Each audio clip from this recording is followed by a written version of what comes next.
Imagine not being able to wear ashes on your forehead to school for Ash Wednesday. Imagine not being able to have a prayer locker in high school so that you can pray for people who are stressed with the challenges of high school. So, what can we do to change this?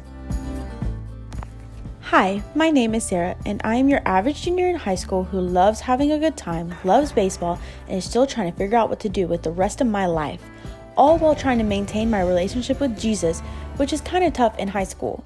In order to jump ahead in life, I am taking dual credit English through Alvin Community College, otherwise is known as ACC. For this semester, we had to come up with a passion project. As I was racking my brain, Ms. Harrell revealed to me that the Christian club I was previously trying to start would be the perfect passion project. I thought that was a great idea considering will make it my top priority to start the club, as I kind of pushed it to the back burner with all my other schoolwork. I then was reading an article for a rhetorical analysis essay, which we had to be about our passion project and analyze an article that was related to Christianity or religious freedom in schools.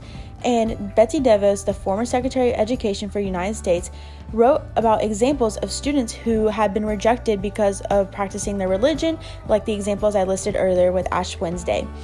This then inspired me to dig deeper into Christianity in schools and see why there is not a lot of Christian or religious representation in schools. The separation of church and state has always been a big battle in the United States. In 1962, the Supreme Court struck down the voluntary right for students to pray in schools, even though they were not being disruptive or rude about it. Rob Boston, who works as a senior advisor for Americans United for Church and State, says church and state is basically where the moral values of religion cannot interfere with the government's decisions. This was adopted right after the U.S. became a country because most of the people living here at the time had immigrated from Great Britain, which was a monarchy. In Great Britain, everything is centered around the Church of England, which dictates everything from marriages to divorces. So, when the Founding Fathers established a government here, they did not want the government centered around religion, as they did not want to follow the same principles as England.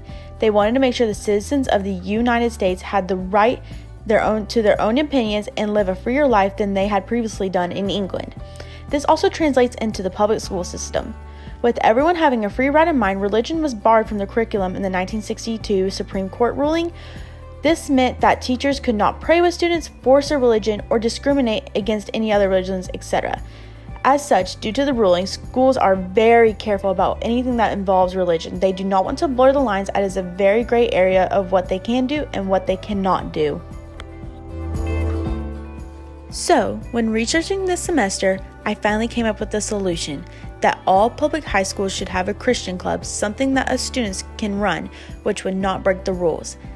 This club could develop a close bond between students who are Christians, help steer students in the right direction rather than the drugs and alcohol, as we are around it all the time, and maybe help students become saved and devote their whole life to Christ, which can be a big deal. I know it was a big deal in my life. Also, these clubs should have the school support. All clubs have some support from the school, whether it's sports or robotics. And I believe that all schools should be encouraged because we do have religious freedom and we are allowed to have religious clubs as long as it is not interfering with the school curriculum. So, with the thought of my proposal, I decided to make my idea become a reality at Alvin High School. For my passion project, I decided to start a club called City, which stands for Christians in the Youth. I've been wanting to do this since freshman year, but never truly knew how to start it. At the beginning of junior year, I reconnected with a close friend, Jillian, who had the same idea as me, so we both set out to get the club up and going. I decided to make it my passion project when we started this assignment. So, to start the club, Jillian and I reached out to an assistant principal who we knew was a Christian, and her name is Christy Kennard. We had a meeting with her in October before the passion project was even brought about.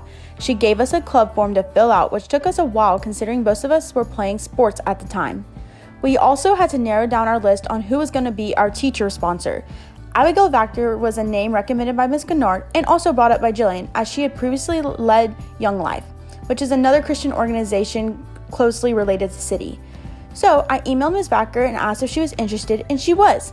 I set up a meeting to discuss the little things like where we wanted to meet, when, and what time we wanted to meet. The biggest struggle was if we were going to meet in the morning or the afternoon. We decided to meet at 6:45 in the morning, considering most sports and other clubs met in the afternoon, so it would give a chance for more people to show up. We have also decided to meet in Vactor's room as we did not have any other place to meet. So, during Christmas break, Jill and I sat down and created our Instagram, finished filling out all the club forms, and had everything established for the first meeting. Now we had to go back to school and get it approved. We were approved on January 20th. On January 23rd, we posted our first flyer and kind of announced the club. We had told friends and other people about it, but we finally had it official in that we had our first meeting set. We also saw our club flyer at lunch, which was pretty cool. On February 16th, we had our first meeting, and it was a crazy day. I did not know what to expect, but we almost filled every single desk in the room as we counted almost 30 people. I do not have a picture as running the meetings is a quick thing, and with all the nerves of each meeting running smoothly, I forget to capture the fun moments from the socializing to the games to the great messages students and staff have to share. As of now, which is the last week of April, we've had 6 meetings and it has been so much fun. We were meeting every other week, but now we decided to switch to every week as we had more teachers and students wanting to become more involved. We also now have teachers guest speaking because in my head, establishing leaders in the teachers with the students is just as important as having students establishing a community within the students, if that makes sense. We also have gained about 60 followers on Instagram, which is our only form of social media besides Remind. We send our meeting reminders every single week through Instagram and Remind, and we also sometimes post Bible verses to help students stay connected.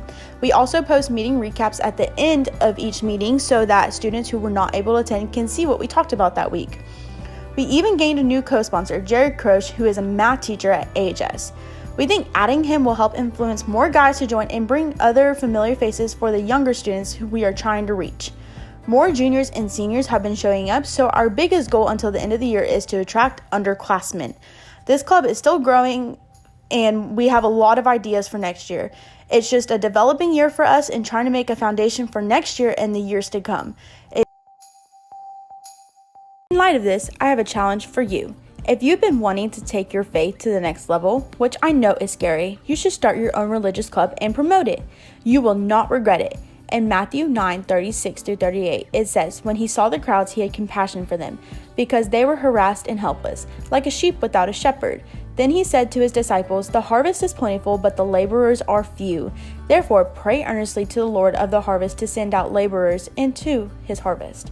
This Bible verse is talking about how he's filling his followers with this feast so that they can go out and spread his goodness to the sinners of the world. So, Jesus would not want us sitting on the couch and eating chips. He would rather us go and spread his word, whether it's to family, friends, or a random person you meet at a store. He wants you to spread the word, and a club would be the perfect way to do it in your school. If you're not in school, reach out to friends and start your own club. Meet at a local coffee shop, or have a fun night with some snacks and talk about Jesus.